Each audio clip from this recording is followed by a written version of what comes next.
Welcome to the Moth podcast. I'm Michelle Jalowski, a director at the Moth, and your host for this episode. Human bodies are amazing, but let's face it, they're also kind of weird. On the one hand, our bodies are this incredibly resilient collection of bones, organs, arteries, nerves, tendons, the most complex machinery around.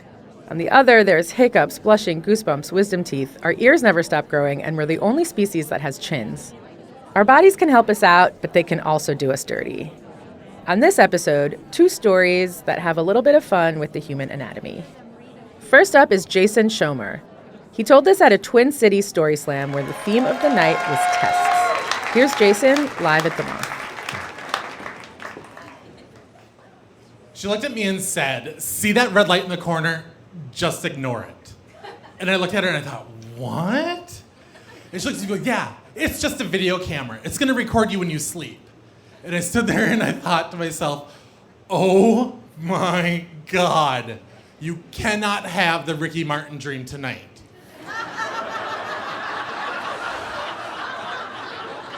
See, I hadn't really been paying attention when they explained the sleep study for sleep apnea to me, and I didn't know that I would be actually recorded while I slept. I knew that there would be sensors stuck to my body, but I didn't know that there would be actual video footage. Now, my love for Ricky Martin is a tale as old as time. Boy sees boy on TV, boy buys boy's records, boy goes to New York to meet boy at record signing, boy meets boy, makes ass out of himself, boy is ripped away by security and never sees other boy ever again. Now, years later, Twitter's invented, and I seize it as an opportunity to reconnect with the love of my life. So I follow Ricky Martin on Twitter religiously, and he always tweets in Spanish. I don't know Spanish. My Spanish is limited to the lyrics of Madonna's La Isla Bonita. But I would see his tweets, and I would love them and like them and retweet them because my heart was translating what he was writing. He would write, yo voy a la tienda, yo compro Doritos y leche. My heart would translate it as, Jason, I'm in Miami, come find me. But in reality, he was tweeting, I'm going to the store to buy milk and Doritos. Finally, one day I tweeted, oh my God, I need to take a Spanish class so I can learn what Ricky Martin keeps tweeting. Within an hour, he sent me a direct message back saying, ha, ha, ha. I always tweet Spanish to English, English to Spanish, and sometimes in Portuguese. That was a DM to me and only me. Ricky Martin knows I exist, and my heart translated it to, as Jason, we're getting married. So I'm now at the sleep study, and the images of Ricky Martin shaking his bonbon, singing, he bangs, is dancing through my head as I'm trying to not sleep.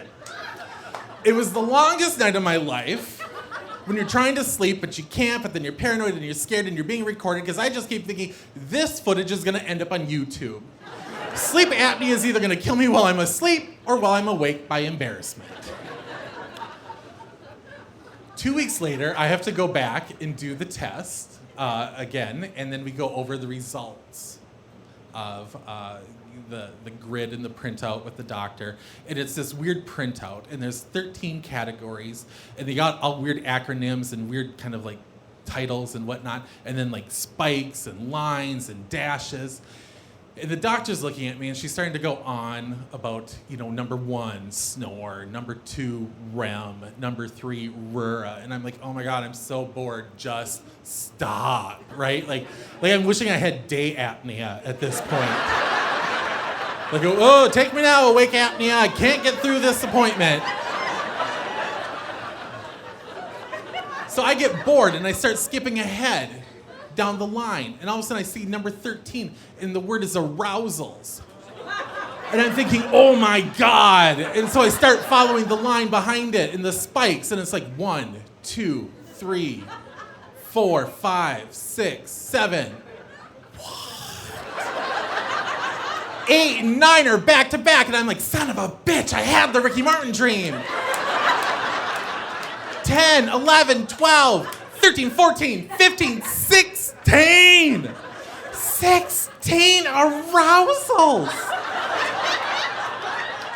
I was impressed. I sat there and I thought, damn, son.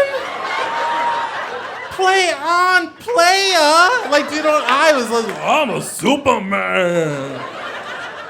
And so she's going down the list, and as she's getting closer to 13, I start panicking because I don't want to talk about my arousals with this doctor. And sometimes you use comedy as a deflector, kind of break the ice. And so she gets to number 13, and she goes, 13 arousals. And I looked at her, and I said, ha ha, clearly I had the Ricky Martin dream. And she stared at me, and I grinned. And she stared at me, and I let out a little and she stared at me some more, and I thought, oh God, do I gotta do jazz hands? Like, 16 arousals,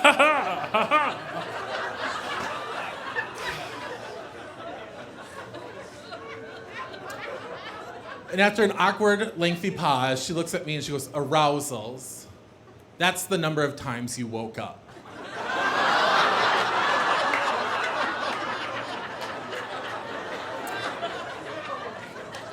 And I was mortified. And then I was really sad.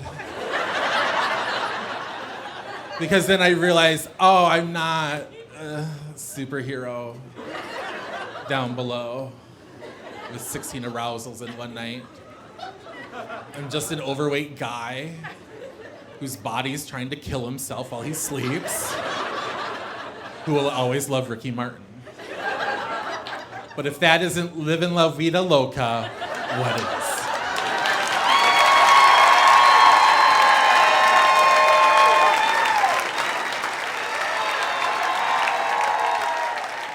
That was Jason Schommer. Jason is a stand-up comic and storyteller from Minnesota. When Jason is awake, he watches Palm Royale starring Ricky Martin and loves every minute of it. Up next is Caroline Connolly. She told this at a Boston Grand Slam where the theme of the night was blessings in disguise. Here's Caroline live at the Moth. I have always been a little afraid of my mother. She was born in Cuba when Fidel Castro was in power and immigrated to the United States at the age of 5. At the age of 15, she was accepted into college, and at age 21, she graduated law school. By the time she was my age now, she had 3 kids and worked full-time as a lawyer. In contrast, I have a medium-sized dog. Now, my mom was not the kind of mom who volunteered at our school bake sales, but she was the mom who forced my school to create an entirely new Spanish curriculum for just me, because she didn't think anyone in our small Massachusetts town could properly roll their R's. And when my older sister wrote a particularly dark personal essay that prompted a teacher to call a meeting with the dean of students, my mother blamed the teacher for making the class read Ethan Frome, which she said would depress anyone. And at home, her parenting tactics were unique to her Cuban upbringing. So sleepovers were considered dangerous activities and therefore were strictly prohibited. In her mind, it was like, why would I give my child away to another family?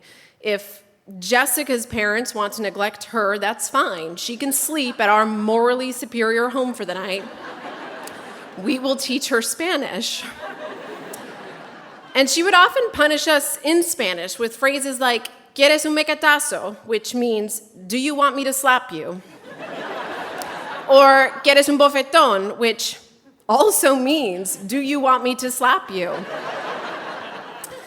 And by the time I was in high school, I really could not stand my mother and all of her rules. I thought she was pushy and overbearing, and she thought I was difficult and disobedient, and we were both, frankly, thrilled when I finally left for college.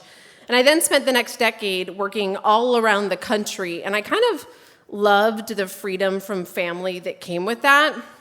But just before I turned 30, I moved back to the area for a job, and the timing proved serendipitous when I got a call from my doctor that there was a concern. A recent biopsy of my skin had found melanoma. And while it was caught early enough and removed, my lymph nodes were enlarged, and my doctor was worried the cancer may have spread. I was admittedly shaken up. And I thought of all the times my mother ordered me to put on sunscreen, how she warned me that while Cubans have incredible skin, I am also half Irish. And so when I called my parents to tell them, I braced myself for a lecture, and my mom let out this big sigh that I had heard so many times in high school, but all she said was, "I will call you right back."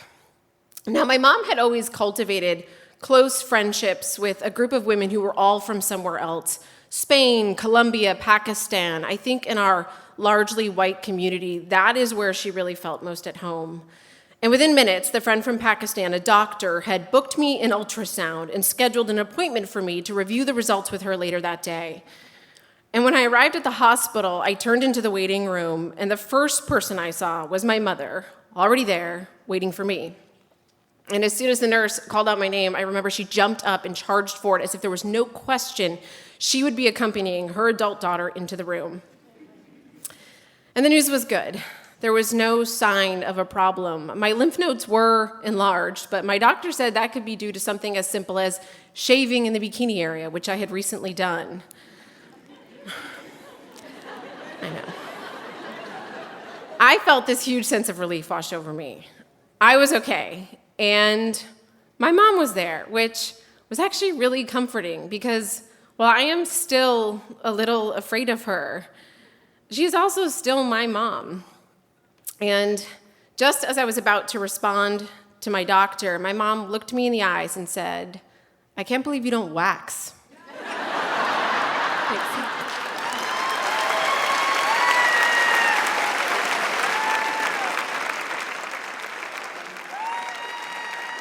That was Caroline Connolly. Caroline grew up in Massachusetts and spent the last decade reporting for news stations across the country. Her work has been featured on NBC's American Greed and Access Hollywood. She lives in Boston with her partner and their dog. That's it for this week. If you like the stories in this episode, be sure to share this podcast with a friend and tell them to subscribe so they can take a listen as soon as it comes out. From all of us here at The Moth, have a story-worthy week. Michelle Jalowski is a producer and director at The Moth, where she helps people craft and shape their stories for stages all over the world. This episode of The Moth Podcast was produced by Sarah Austin Jeunesse, Sarah Jane Johnson, and me, Mark Solinger. The rest of The Moth's leadership team includes Sarah Haberman, Jennifer Hickson, Meg Bowles, Kate Tellers, Marina Cluche, Suzanne Rust, Brandon Grant Walker, Leanne Gully, and Aldi Casa. The Moth would like to thank its supporters and listeners. Stories like these are made possible by community giving. If you're not already a member, please consider becoming one or making a one-time donation today at themoth.org/giveback. All Moth stories are true, as remembered by the Storytellers. For more about our podcast, information on pitching your own story, and everything else, go to our website, themoth.org. The Moth Podcast is presented by PRX, the Public Radio Exchange, helping make public radio more public at prx.org.